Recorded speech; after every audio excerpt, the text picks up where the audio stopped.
The radio show host, the editor-in-chief of LifeSet.com. She's been thinking a lot about this subject, and she joins us tonight. You had, I thought, one of the smartest suggestions. Why not classify Antifa as a terrorist group? Well, they are. I mean, sadly, that is America today. We've had official after official ignore this. This has been going on for a long time with Antifa. Yes. They've been terrorizing people, intimidating people, and when they can get away with it, violently attacking people. These are felons, and for them, this is, we hear about honor killings, usually in the Middle East. For them, this is honorable. And I'm concerned we'll get to that point where to win the badge of honor in Antifa, you do actually have to kill someone. We saw what happened with that young woman in Charlottesville, and she was run over by, I guess a white supremacist. That death was horrific and reprehensible, and should be condemned by all. Yes. This should be condemned with alacrity by all. Republicans, Democrats, right.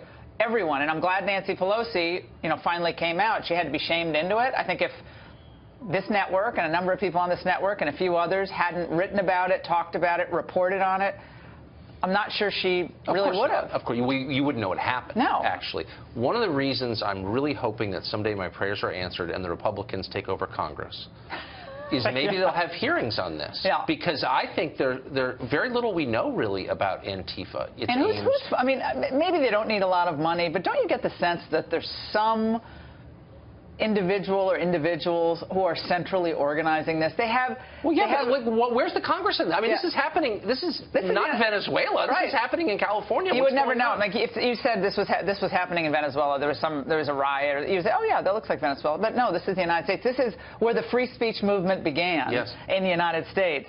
We have police who are not doing their job. They're ostensibly are standing there with shields and helmets on.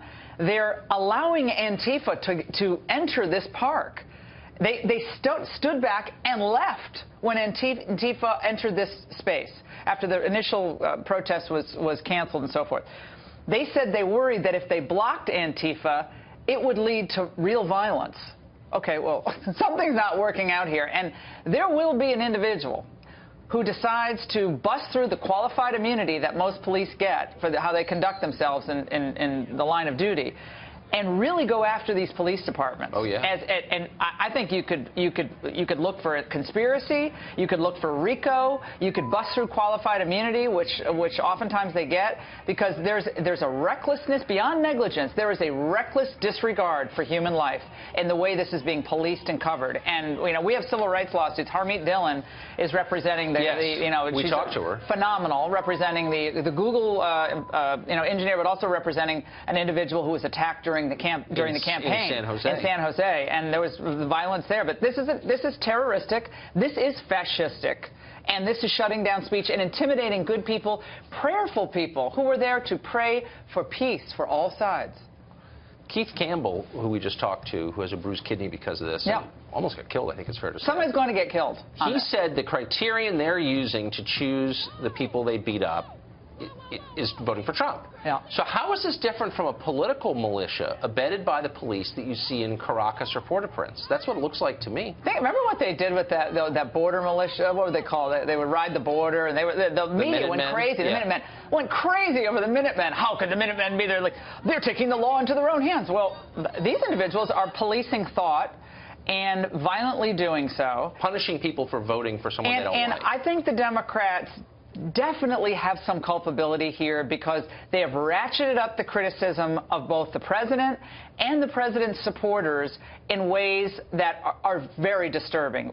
Going right to race, right to racism.